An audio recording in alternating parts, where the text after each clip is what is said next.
Echoes of Robert Lee Frost. A Journey Through the Ordinary.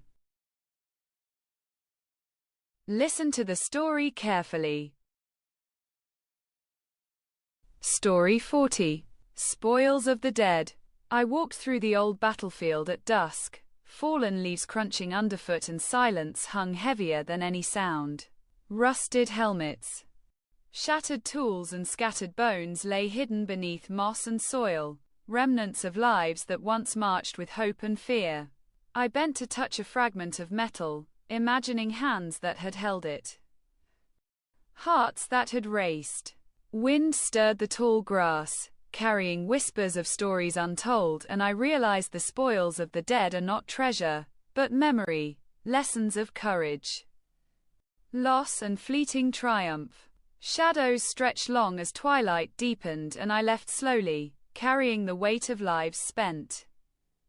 The quiet reminder that history is etched in what remains and honor is found in remembering, not in plundering.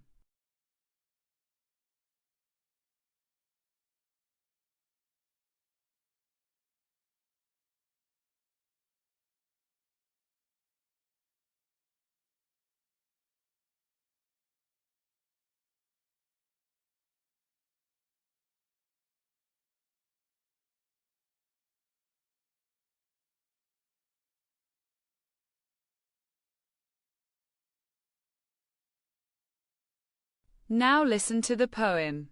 I walk where silence fills the field, leaves crunch softly, wounds unhealed, rusted helmets, tools and bone, stories of lives now overthrown.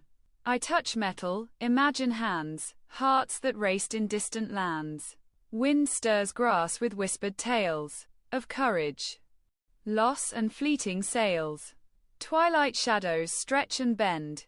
History speaks where lives end. Spoils of dead are memories keep, lessons carried, buried deep.